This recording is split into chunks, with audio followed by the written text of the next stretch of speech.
माझे नाव अमर आहे. आज सकाळी मला उठायला फार उशीर झाला होता. दुकानात जायची वेळ झाली होती.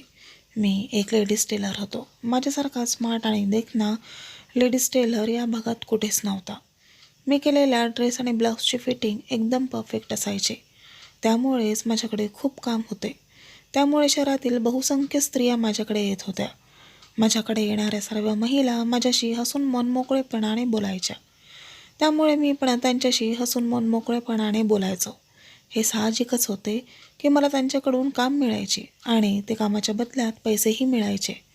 त्यामुळे मी त्यांच्याशी कधी भांडत नव्हतो. गोड बोलून मी माझे महिला ग्राहक खूप टिकून ठेवली होती. मी आमच्या भागात खूप प्रसिद्ध लेडीज टेलर होतो. माझी बायको होती जी दिसायला खूप सुंदर होती. आम्ही दोघांनी संपूर्ण कुटुंबाशी भांडण करून प्रेमविवाह केला होता. पण आता सर्व काही व्यवस्थित चालले होते. आम्ही एका फ्लॅटमध्ये राहत होतो.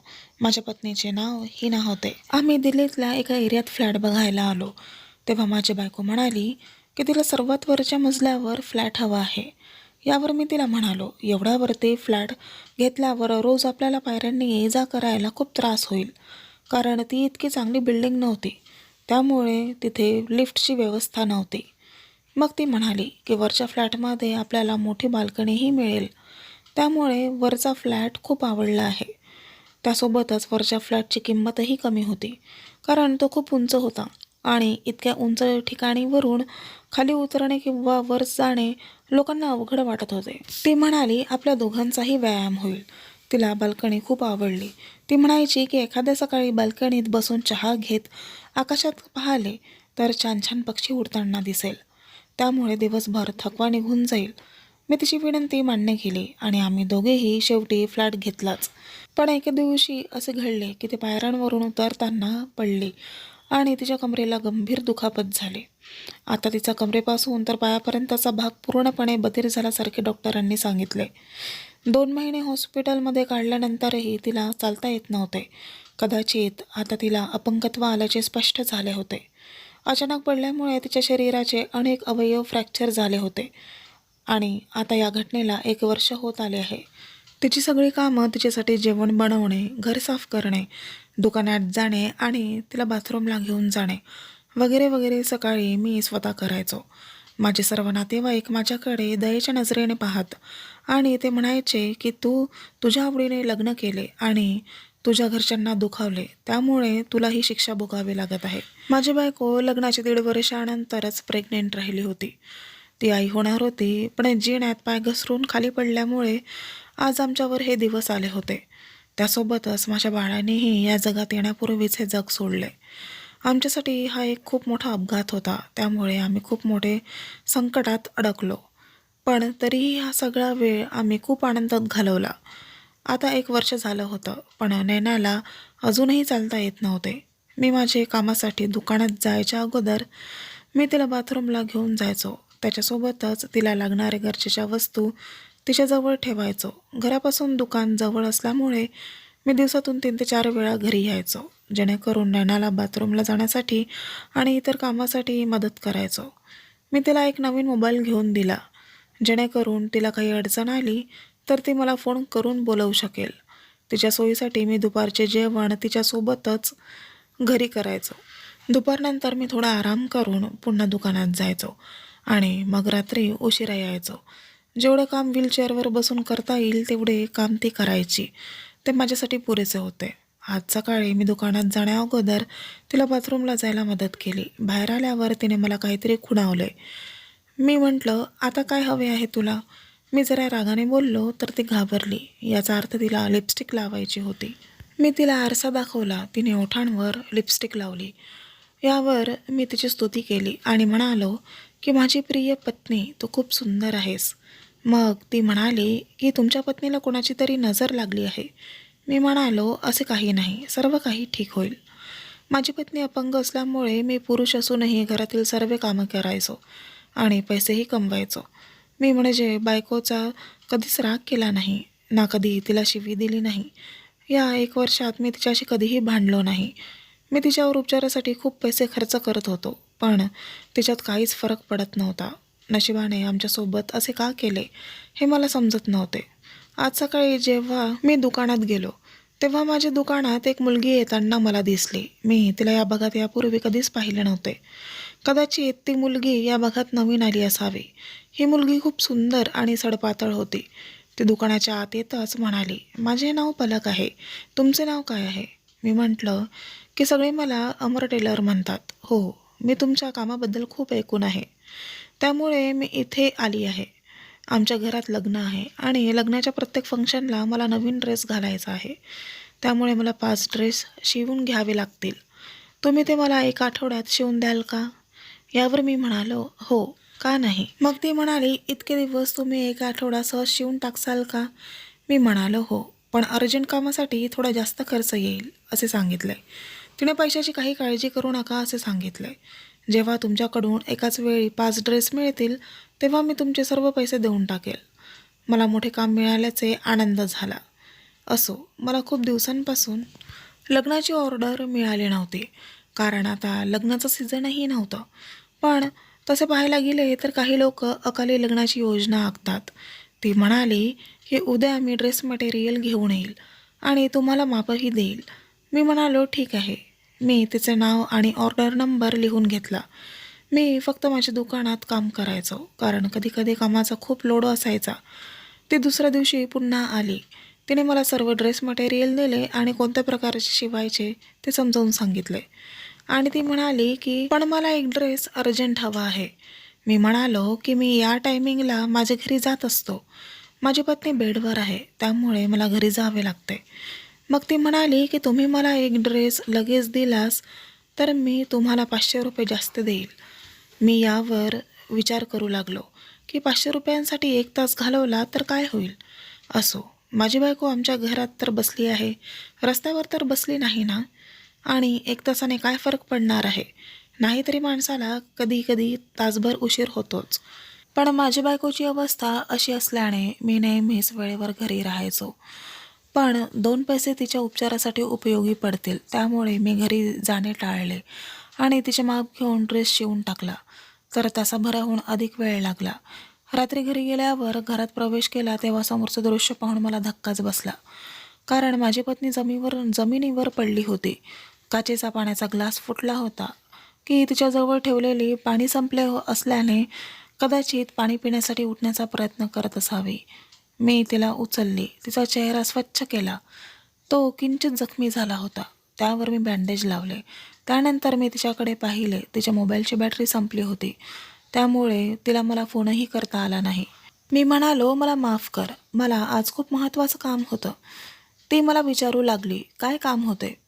तर मी म्हणालो की माझे इकडल्या आमच्या नातेवाईकाचा एका मृत्यू झाला आहे. मी त्यांच्या कुटुंबियांना भेटायला गेलो होतो. आज मी तिच्याशी खोटे बोललो. जर मी तिला सांगितले असते की मला एका तरुण मुलीचा ड्रेस शिवायला इतका वेळ लागला आणि त्यामुळेच मला येता आले नाही, तर तिला नक्कीच राग आला असता. कारण ती त्याच वेळेस खाली पडली होती. ती जरी अंथरुणावर पडली असली म्हणून काय झाले, बायको ही बायकोच असते. त्यामुळे मी घाबरलो आणि खोटे बोललो. तिनेही मान हलवली, म्हणजे काही हरकत नाही. मी विचार करू लागलो की मी तिच्याशी असे करू नये. मी काम केले होते, पण त्या मुलीने मला अजून पैसे दिले नव्हते. तिने सर्व पैसे एकाच वेळी देणार असल्याचे सांगितले. ती जेव्हा कधी माझ्या दुकानात यायची तेव्हा ती मला विचित्र वागणूक दाखवायची. माझ्याकडे एकटकच बघायची, तर कधी तिच्या ओढणीशी खेळायची. तिने ओढणी तर फक्त नावालाच गळ्यात टाकली होती आणि तिची ओढणी तर खूप पातळ होती. बाजारातील सगळे लोक तिच्याकडे एकटक नजरेने बघायचे. माझ्यासमोर एका दुसऱ्या टेलरचे दुकान होते. जो माझा मित्र होता, तो म्हणाला की "ही मुलगी आजकाल तुझ्या दुकानात जरा जास्तच फेऱ्या मारत आहे. तिच्यापासून जरा सावध राहा. ती या एरियामध्ये नवीन आली आहे असे वाटत आहे." यावर मी त्याला म्हणालो. तो म्हणाला की "तो कुठल्या तरी माणसाला उद्ध्वस्त करून आली असेल." मी म्हणालो, "तुला काय म्हणायचे आहे?" या मुलीचा घटस्फोट झाल्याचे त्याने मला सांगितले. आपल्या कॉलनीत राहणारे ते पोस्टमन काका आहे ना, त्यांची ती भाची आहे. मी म्हणालो की "तिचे लग्न झाले आहे असे वाटत नाही, आणि तू म्हणत आहेस की तिचा घटस्फोट झाला आहे?" तो म्हणाला, "हो, आजकाल कोणाचं काही समजत नाही. मी असं ऐकले आहे की तो खूप श्रीमंत माणूस होता, पण जेव्हा त्याला तिच्याबद्दल काही कळले त्याने रागाने तिला घटस्फोट दिला. तो खूप देखणा तरुण आहेस, त्यामुळे तुझ्या मागे कोणतीही स्त्री लागेल. त्यामुळे त्या मुलीच्या नादी लागू नको, नाहीतर तुला ती बर्बाद करून टाकेल. मी म्हणालो की मी सुंदर नाही, मी फक्त घरच्या कामात व्यस्त आहे. माझ्या मित्राने विचारले की वहिनींची अवस्था अजून तशीच आहे का? त्यांच्यात काही फरक पडला नाही का? मी म्हणालो. तो म्हणाला की तू खूप छान काम करत आहेस. तू तुझ्या पत्नीची खूप सेवा करत आहेस. देव तुला एक दिवस नक्कीच त्याचं फळ देईल. सर्व काही ठीक होईल, काळजी करू नको. पण मला आता काळजी वाटू लागली होती. एकाच वेळी सगळी कामं करून कंटाळा आला होता. माझी बायको बरी असताना ती नोकरीही करायची, घरही सांभाळायची आणि पैसेही कमवायची. ती अजिबात थकत नव्हती. देवाने पुरुषांपेक्षा स्त्रियांना जास्त सहनशील केले आहे. पुरुषांमध्ये इतकी सहनशीलता तर नसते. आता मी मान्य केलं होतं आणि मी खूप थकलो होतो. एक दिवस मी पत्नीकडे बघत होतो आणि विचार करत होतो की मी तिच्यासाठी किती काही करतो. मी असहाय्य आहे. ती आजारी आहे तरीही मी तिची काळजी घेत आहे. पण मी तिला माझ्या आयुष्यातून काढले नाही. तिच्या जागी जर मी असतो तर ती नक्कीच मला सोडून गेली असते, कारण ती खूप सुंदर होती. कॉलेजला असताना जेव्हा आमचे अफेअर चालू होते तेव्हा तिच्या आत्याच्या मुलाशी तिचा साखरपुडा झाला होता. पण तिने त्याला माझ्यासाठी सोडले होते.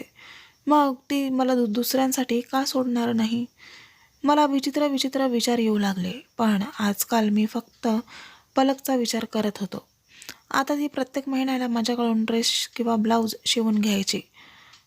आजपर्यंत तिने एकदाही पैसे दिले नव्हते आणि मला पैशांची गरज नव्हती, कारण मी तिला आवडू लागलो होतो. पण मला तिच्याशी मनमोकळेपणाने बोलणे खूपच आवडायचे. एकदा ती माझ्या दुकानात आली तेव्हा मी तिला विचारले की तुझं घटस्फोट झाल्याचं मी ऐकले आहे. ती म्हणाली की हो, जर मी म्हाताऱ्या माणसाशी लग्न केले तर घटस्फोट होणारच ना. त्यापलीकडे दुसरं काय होणार आहे? माझे वय बघा, माझे रूप बघा, मी म्हाताऱ्या माणसाशी लग्न करण्यास सक्षम आहे का बरं? तरुण स्त्रिया वृद्ध पुरुषासोबत कसे आनंदी राहू शकतात? मी म्हणालो हो, हे तुझ्यासोबत खूप वाईट झाले आहे. ती म्हणाली की मी भाग्यवान आहे की माझा घटस्फोट झाला, अन्यथा मी खूप दुर्दैवी असते. यावर तिला मी म्हणालो, मग तुझं भविष्यात हेतू काय आहे? तू तुझे संपूर्ण आयुष्य एकमेव राहशील? ती म्हणाली, नाही, कोणीतरी मला जोडीदार असावा. पण मला पाहिजे तसा माणूस भेटलाच नाही. तो दिसायला चांगला, शरीराने मजबूत आणि योग्य माणसासारखा दिसायला हवा, असे ती म्हणाली. ती माझ्याबद्दलच बोलत आहे असं मला का वाटले? याचा अर्थ ती ज्या प्रकारचा माणूस शोधत होती त्याच प्रकारचा मी होतो. ती माझ्यावर तिचे डोळे टाकू लागली आणि मी त्या जाळीत अडकत गेलो.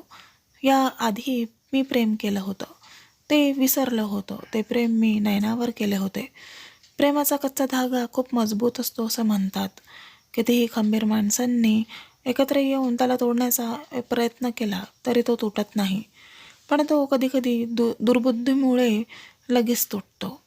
आता घरी आल्यावर मला बायकोचा राग यायचा. मला ती वाईट वाटायला लागली होती. तिची सेवा करून मी पूर्णपणे कंटाळलो होतो. एके दिवशी आमची बिल्डिंगमधील एक बाई पार्किंगमध्ये भेटली. मी म्हणालो, तुम्ही लोक वर का येत नाही? ती म्हणाली, आता तुमच्या वरच्या मजल्यावर कोण चढणार? तुमच्या बायकोनेही पायऱ्यांवरून पडून ही अवस्था करून घेतली आहे. मग मी तिला म्हणालो, आता तिच्यात थोडा फरक पडला आहे. काही दिवसातच ती पूर्णपणे बरी होईल. यावर ती बाई म्हणाली, असे लोक कधीच बरे होत नसतात, कारण माझ्या एका बहिणीच्या बाबतीतही असेच घडले आहे. 10 वर्ष अंथरुणात पडून राहिली. मग मी म्हणालो की त्यानंतर ती बरी झाली का? ती म्हणाली, त्यानंतर तिने हे जग सोडले. हे ऐकून तर मला धक्काच बसला. मी आणखीनच हताश झालो. मी माझे संपूर्ण आयुष्य माझ्या आजारी पत्नीची सेवा करण्यातच घालवीन का? असे अनेक प्रश्न माझ्या मनात येऊ लागले. खरे तर तिचे दुसरे वर्ष आधीच सुरू झाले होते, पण ती अजून बरी झाली नव्हती. डॉक्टरांनीही चांगली बातमी दिली नव्हती. मी तिला दर महिन्याला डॉक्टरांकडे घेऊन जायचो, पण तसं काही फरक पडला नव्हता. एके दिवशी पलकने तिच्या भावना माझ्यासमोर व्यक्त केल्या. ती म्हणाली, मला तू आवडतोस, मला तुझ्याशी लग्न करायचे आहे. मी तिला माझ्या बायकोबद्दल सगळं आधीच सांगितलं होतं आणि माझ्या बायकोचा फोटोही दाखवला होता. ती म्हणाली की हे बघ, हे सगळं करण्याचं तुझं वयही नाही आहे. तसंही तुला आयुष्यभर तुझ्या पत्नीची सेवाच करावी लागेल, त्याची घाण साफ करावी लागेल. यापेक्षा माझ्याबरोबर चल, आपण पळून जाऊन लग्न करू. मी माझ्यासोबत इतकी संपत्ती आणील की आपल्याला कोणतीही अडचण येणार नाही. आपण दुसऱ्या शहरात जाऊन आपण आपले दुकान टाकून मी घर सांभाळेन आणि तू दुकान सांभाळ. तुझ्या हातात कौशल्य आहे, तू हे कौशल्य कुठेही वापरू शकतो. मी म्हणालो, पण माझ्या बायकोचं काय? मी तिला असे कसे सोडू शकतो? यावर ती म्हणाली, आपल्या पत्नीपासून मुक्त कसे व्हावे हे तुझे काम आहे. मी तुझ्याबरोबर पळून जायला तयार आहे. तिचे हे बोलणे ऐकून मी विचार करू लागलो आणि माझ्या मनात एक कल्पना आली. मी म्हणालो की माझी बायको ना चालू शकते ना उठू शकते आणि हा आजार पण असाच आहे. तिच्यासाठी आजवर मला जे काही करायचं होतं ते मी केले आहे. कदाचित आता मला तिला सोडण्याची गरज आहे. एक दिवस मी तिला माझ्यासोबत टेरेसवर घेऊन गेलो. त्यानंतर मी तिला व्हीलचेअरवर बसवले. आज तिला आभाळ बघायला मिळणार म्हणून तिलाही आनंद झाला. मोठ्या कष्टाने मी तिला टेरेसवर उचलून आणले होते, पण ती वेळ संध्याकाळची नसून दुपारची होती. हे पाहून तिला आश्चर्य वाटले. ती मला खाली घेऊन जायला सांगू लागली आणि म्हणू लागली की इथे खूप गरम होत आहे. वरती खूप तेजस्वी सूर्यप्रकाश होता. मी म्हणालो, तुला टेरेसवर तर खूप आवडते ना, आकाश बघायला, आकाशात उडणारे पक्षी बघायला. आता तू इथेच बस, मी जात आहे. मी माझे संपूर्ण आयुष्य जगणार आहे. मी तुझी सेवा करून कंटाळलो आहे. मी आयुष्यभर तुझ्यासाठी खूप काही केले आहे. तुझा गुलाम बनून आणि तुझा नोकर झालो आहे. एकदा माझा चेहरा बघ. मला तुझ्यासारख्या एक नाही तर 10 स्त्रिया मिळू शकतात. मग मी तुझ्यासोबत माझे आयुष्य का खराब करू? मला माफ कर. मी तुझ्यासाठी इतकं केलं आहे, यापेक्षा जास्त मी करू शकत नाही. तू तुझ्या पायावर उभी राहिली असतीस तर कदाचित आपल्या आयुष्यात सर्व काही ठीक झाले असते. पण आता तुझ्या नीट होण्याची सर्व आशा संपली आहे. तू इथेच पडून राहशील आणि 3-4 दिवसात तुला तुझ्या जीवनातून आराम मिळेल. तू या जगात नाही असे लोकांना कळेल तोपर्यंत मी इथून निघून जाईल. मला एक मुलगी आवडते. मी तिच्याबरोबर जात आहे. असे बोलून मी व्हीलचेअर लॉक केली. आता तिला व्हीलचेअरही फिरवता येत नव्हते. तिचा एक पाय हलत नव्हता. ती तिच्या अशांत आवाजात ओरडू लागली. मला हाक मारली, पण मी मागे वळून पाहिलं नाही. मी जिन्याच्या दिशेने पुढे गेलो आणि पायऱ्यांवरून खाली उतरू लागताच माझा पाय घसरला आणि मी पायऱ्यांवरून खाली पडलो. मला माझे संपूर्ण शरीर बधीर झाल्यासारखेच जाणवत होते. मी ओरडून नैनाला बोलवण्याचा प्रयत्न केला.